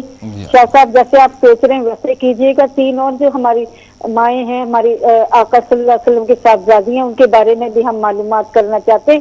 اور میں امید کرتی ہوں کہ ہمارے بھائی محسن صاحب کی تسلی ہوگی کیونکہ ہر پروگرام میں جب بھی کوئی ہمارا پروگرام ہوتا ہے موضوع ہو یا نہ ہو ہمیشہ یہی بات چھیڑتے ہیں. تو میں امید کرتی ہوں کہ آج اپنے دل کا غبار نکال لیں اور کچھ پوچھنا ہے پوچھ لیں اور آئندہ ہمارے پروگراموں میں اس قسم کے بدمزگی نہ پیدا کیا کریں. ہمیں کچھ علماء کرام بیٹھے ہوئے ہیں, علماء کرام انہی کو سمجھاتے ٹائم ختم ہو جاتا ہے. جی جزاک اللہ, بہت شکریہ بہت شکریہ. حضور مفتی صاحب قبلہ بالکل آخری وقت ہے, ہم نے مختصر کیا, وقت بھی تھوڑا ہے. اور یہ جو باغ فدق کا مسئلہ ہے یہ اچھا بڑا مسئلہ ہے, اس پر بڑی سیر حاصل گفتگو ہونی چاہیے. لیکن یہ ہے کہ وقت مختصر ہے, ایک بات اور ہوگی. اگر ہو سکے تو ایک مستقل پروگرام اس پہ رکھ لیں باغ فدق کے مسئلے پر, پوری تفصیل سے پورا پروگرام ہی اس مسئلے پر ہو, اور جو کسی کے ذہن میں سوال ہے وہ کر لے. وہ شرح و بسط کے ساتھ جو ہے نا وہ پوری تفصیل سے یہ بات کھل کے سامنے آ جائے. تو دیکھیں جی کہ یہ ازواج مطہرات رضوان اللہ تعالی علیہن اجمعین کی بات وہ کر رہے تھے, تو ان کے جو حجرے مبارکہ تھے وہ تو حضور صلی اللہ علیہ وسلم نے ہبہ فرما دیے, زندگی میں ملکیت میں بھی دے دیے, قبضہ بھی ہو گیا. اور پلس حضرت خاتون جنت رضی اللہ تعالیٰ عنہ کا بھی حجرہ نبی کریم صلی اللہ علیہ وسلم نے بنوایا, بے شک, اور حضور نے انہیں ہبہ فرمایا, اور وہ ان کے قبضے میں تھا, وہ ان کی ملکیت میں تھا.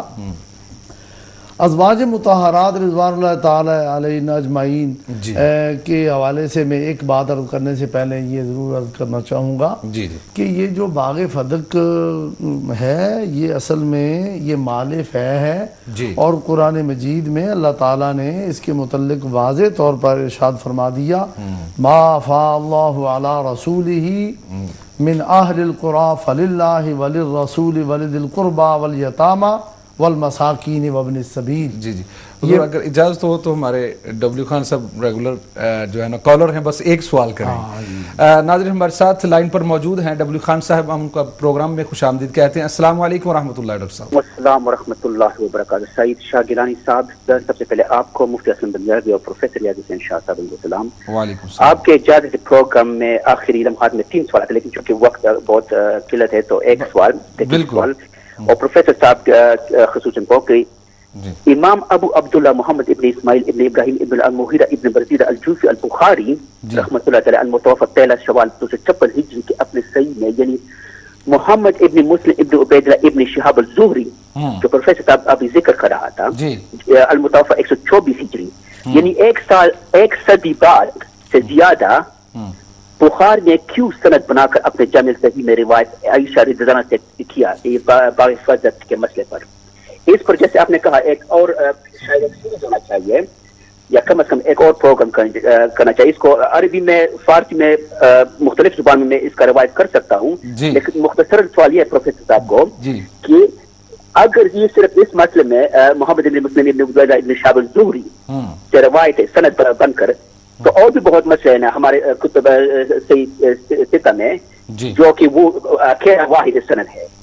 تو کیا یہ بخار یہ نہیں جانتا تھا کہ یہ اکیلا سند ہے اس سے, تو پھر اس کو کیوں استعمال کیا؟ اس پر تھوڑا سا مختصر علمی روشنی ڈال, بہت مہربانی شکریہ. جی بالکل, ابھی تو ٹائم نہیں ہے اس پروگرام میں, انشاءاللہ دوبارہ جو ہے وہ آپ کے سوال کا ضرور ہم لیں گے. میں صرف ایک جملہ اس پر بولنا چاہتا ہوں. بخاری کو اگر آپ پڑھیں, بہت شکریہ, بخاری کو اگر آپ پڑھیں تو اس میں آپ کو یہ صریحاً ملے گا قالا, تو یہ قالا کا لفظ جو ہے وہ اشارہ کرتا ہے کہ یہ مرد بات کرنے والا ہے. صحیح. اور اس میں وہ صریحاً اس بات کی وضاحت ہے, یعنی یہ نہیں کہ وہ مکس اپ کر دیا گیا حدیث کو, اور یعنی صریحاً اس میں قالا کا لفظ موجود ہے. اور یہ اس بات کی طرف اشارہ کرتا ہے کہ یہ ام المومنین عائشہ صدیقہ رضی اللہ تعالی عنہا کی بیان کی ہوئی روایت کے الفاظ نہیں بلکہ یہ الگ ہیں. صحیح. تو امام بخاری پر ہم کیا اعتراض کریں جبکہ انہوں نے وہ قالا کا لفظ بخاری میں آپ کو مل جائے گا. صحیح. اور وہ اس بات کی وضاحت کر رہا ہے کہ یہ الفاظ ابن شہاب زہری یا کسی اور راوی کے ہو سکتے ہیں، ام المومنین عائشہ صدیقہ کے نہیں ہیں. جی میں عرض کر رہا تھا کہ قرآن مجید میں واضح طور پر اللہ تعالیٰ نے مال فے کے بارے میں فرما دیا کہ یہ جو مال فے ہے اللہ تعالیٰ جو یہ عطا فرماتا ہے یہ اللہ اور اللہ کے رسول اللہ تعالیٰ نے جو رسول اللہ صلی اللہ علیہ وسلم کو عطا فرمایا شہر والوں سے بستی والوں سے، تو فرمایا یہ کس کے لیے؟ اللہ کے لیے، وَلِلرَّسُولِ اور رسول اللہ کے لیے ہے، وَذِي الْقُرْبَى اور یہ قریبیوں کے لیے ہے، وَالْيَتَامَى یہ یتیموں کے لیے ہے، وَالْمَسَاکِین اور یہ مسکینوں کے لیے ہے، وَابْنِ السَّبِيلِ اور مسافرین کے لیے ہے. صحیح. تو مرقات شرح مشکات میں حضرت مولا علی قاری نے واضح طور پر فرمایا حکمہ ان یکون لکافۃ المسلمین. اس مال فے کا حکم یہ ہے کہ یہ کسی کی ملک میں نہیں ہوتا بلکہ یہ عام مسلمانوں کے لیے ہوتا ہے. اور شیخ عبدالحق محدث دہلوی رحمہ اللہ نے اسی طرح واضح فرمایا. تو یہ وقف ہوتا ہے، یعنی حضور صلی اللہ علیہ وسلم کی باغ فدق کی آمدنی، اس فدق کی آمدنی جو تھی قرآن حکیم کی تصریح کے مطابق حضور اس کو صرف فرماتے تھے اور خرچ فرماتے تھے. اور یہ کوئی حضور کا میراث نہیں تھا، حضور کی وراثت اور ملکیت نہیں تھی کہ وراثت کے طور پر بعد میں تقسیم ہوتی. یہاں تک بھی حدیث شریف میں آتا ہے کہ ازواج مطہرات رضوان اللہ تعالی علیہن اجمعین نے بھی حضرت عثمان غنی رضی اللہ عنہ کے زمانے میں اپنا حصہ لینے کی درخواست کی تھی. صحیح. کہ حضور صلی اللہ علیہ وسلم کے مال سے ہمیں کچھ حصہ دیا جائے. تو ام المومنین حضرت عائشہ صدیقہ رضی اللہ عنہ نے وہی حدیث پڑھی جو حضرت صدیق اکبر رضی اللہ تعالیٰ عنہ نے حدیث بیان فرمائی تھی. تو آپ نے فرمایا الیس قد قال رسول اللہ صلی اللہ علیہ وسلم لا نورث ما ترکناہ صدقہ. فرمایا اے امہات المومنین تمہیں پتہ نہیں کہ نبی کریم صلی اللہ علیہ وسلم نے فرمایا ہم کسی کو اپنا وارث نہیں بناتے، ہمارا کوئی میراث نہیں ہوتا، ہم جو کچھ چھوڑتے ہیں وہ صدقہ ہوتا ہے اور وہ وقف ہوتا ہے. صحیح. یہ حدیث جب ازواج مطہرات نے سنی تو وہ خاموش ہو گئیں اور انہوں نے مال کے طلب کا جو پروگرام تھا اسے کینسل کر دیا، ختم کر دیا. تو بات یہ ہے کہ حضرت خاتون جنت رضی اللہ تعالی عنہا کا باغ فدق کے معاملہ میں مطالبہ کرنا آپ تشریف لے گئی ہیں. تو حضرت صدیق اکبر رضی اللہ تعالیٰ عنہ نے حدیث بیان فرمائی اور حدیث بخاری اور مسلم شریف میں ہے. ایک اور حدیث بھی حضرت مالک بن اوس رضی اللہ عنہ سے مروی ہے. وہ کہتے ہیں کہ صحابہ کا مجمع تھا جس مجمع میں حضرت عبداللہ بن حضرت عباس تھے، حضرت عثمان ذی النورین تھے، حضرت علی کرم اللہ وجہ الکریم تھے، حضرت عبد الرحمن بن عوف تھے، حضرت زبیر بن العوام تھے، حضرت سعد بن وقاص تھے رضی اللہ عنہ، یہ موجود تھے. حضرت فاروق اعظم رضی اللہ عنہ نے قسم دے کر یہ کہا، فرمایا تمہیں اللہ کی قسم ہے کہ مجھے یہ بتاؤ کہ تم جانتے نہیں ہو کہ رسول اللہ صلی اللہ علیہ وسلم نے فرمایا لا نورث ما ترکنا صدقہ قالوا قد قال ذالک. سب نے کہا کہ نبی کریم صلی اللہ علیہ وسلم نے یہ فرمایا ہے. فاقبل عمر وعلی علی و عباس اور حضرت علی اور حضرت عباس رضی اللہ عنہ کی طرف متوجہ ہوئے. یہ حدیث بخاری مسلم شریف میں موجود ہے، متفق علیہ حدیث ہے. متوجہ ہو کے انہیں اب خصوصیت کے ساتھ حضرت نے یہ گزارش کی حل تعلمان ان رسول اللہ صلی اللہ علیہ وسلم قد قال ذالک قالا نعم. انہوں نے کہا جی ہاں. جی اب بات یہ ہے کہ ہمارا ٹائم تو درمیان میں ہمارا گلا دبا رہا ہے، اس نے تو دبا دیا ہے، ہم یہ مسئلہ بیان نہیں کر سکے پورا. انشاءاللہ پھر کبھی موقع ملا تو باغ فدق کے مسئلے کو کھولیں گے. یہ ایسے باغ فدق کا مسئلہ نہیں بیان ہوتا بالکل صحیح کے درمیان میں. اور ہم یہ بھی بتاتے محسن صاحب کو کہ حضرت صدیق اکبر پر ناراض ہوئی حضرت فاطمہ زہرا رضی اللہ عنہ، یہ افتراء ہے، بہتان ہے، جھوٹ ہے. حضرت صدیق اکبر پر کوئی ناراض نہیں. صدیق اکبر رضی اللہ تعالیٰ عنہ نے حضور کی حدیث سنائی کچھ خدا کا خوف کرنا چاہیے. حضور کی حدیث سن کے مائی صاحبہ ناراض ہو گئی. صحیح یہ عظمت ہے. حضرت خاتون جنت کی بیان کرتے ہو حضور اصل کہ حضور کی شریعت سن کے ناراض ہو گئی. جی بالکل وہ خاموش ہو گئی. شاہ صاحب نے بجا فرمایا یہ زہری کی بات ہے, یہ راوی کی اپنی بات ہے. غاضبت فاطمہ تو فلم تکلم ہو, یہ کوئی اصل بات نہیں, اپنے اندیے سے بات کی گئی ہے. ناظرین آپ دیکھ رہے ہیں کہ علماء کرام جو حق بولنے والے ہوتے ہیں نا, تو ان کو حق بولنے کے لیے ٹائم بھی چاہیے ہوتا ہے, اور ہم دیکھ رہے ہیں دلائل بہت سارے ہیں, بہت سارے جو ہے نا وہ دلائل ہیں. تو انشاءاللہ اس پر ہم باقاعدہ ایک پروگرام کریں گے. ابھی تو سوال ہمارا ایک بہت اہم بھی باقی تھا کہ سیدہ پاک کی جو بیٹی تھی حضرت ام کلثوم رضی اللہ تعالی عنہا, ان کے نکاح مبارک کے حوالے سے انشاءاللہ ہم اگلے پروگرام میں اس کو شامل کریں گے. ناظرین چونکہ ہمارے پروگرام کا وقت جو ہے وہ بالکل ختم ہو چکا ہے, تو بس میں سب سے پہلے تو علماء کرام کا مشکور ہوں, مفتی صاحب قبلہ کا مشکور ہوں, شاہ صاحب قبلہ کا مشکور ہوں, اور مفتی صاحب قبلہ انشاءاللہ کھل کر اس بات کو ہم بیان بھی کریں گے. اور میں امہ چینل کی پوری ٹیم کا مشکور ہوں, امہ چینل کے جو مالک ہیں عارف آدم صاحب کا مشکور ہوں کہ وہ حق بولنے کے لیے انہوں نے ایک پلیٹ فارم بنایا. اللہ کریم سب کی عمر میں, علم میں, حلم میں برکتیں عطا فرمائے. تو ناظرین اسی پر ہم ختم کرتے ہیں. دو شاعر جو حب اہل بیت بھی ہیں, محب اہل بیت بھی ہیں, اور محب صحابہ بھی ہیں, تو ان کی بات عرض کر کے اپنے اس پروگرام کو ختم کرتے ہیں. اہل سنت و جماعت کے سبحان اللہ. حضرت ڈاکٹر اقبال جو ہے وہ بڑے خوب کہتے ہیں کہ مریم از یک نسبت عیسیٰ عزیز, اور وز سے نسبت حضرت زہرا عزیز, نور چشم رحمت للعالمین, امام اولین و آخرین, بانوے تاجدار حل عطا, سبحان اللہ, مرتضی مشکل کشا شیر خدا. اور پھر کہتے ہیں کہ مادر مرکز پرکار عشق, مادر قافلہ سالار عشق. اور اگر بریلی کے تاجدار کی زبان سے سنیں تو بریلی کے تاجدار کہتے ہیں اس بطول جگر پارہ مصطفیٰ, اس بطول جگر پارہ مصطفیٰ, حجلہ آرائے عفت پہ لاکھوں سلام, جس کا آنچل نہ دیکھا مہر و مہ نے. ہماری یہ قوم کی بیٹی, سرکار کی امت کی بیٹی, یہ ذرا سنیں تو صحیح, جس کا آنچل نہ دیکھا مہر و مہ نے, مہ و مہر نے, اس ردائے نزاہت پہ لاکھوں سلام یا نزہت پہ لاکھوں سلام, سیدہ ظاہرہ طیبہ طاہرہ جان احمد کی راحت پہ لاکھوں سلام. السلام علیکم ورحمۃ اللہ وبرکاتہ.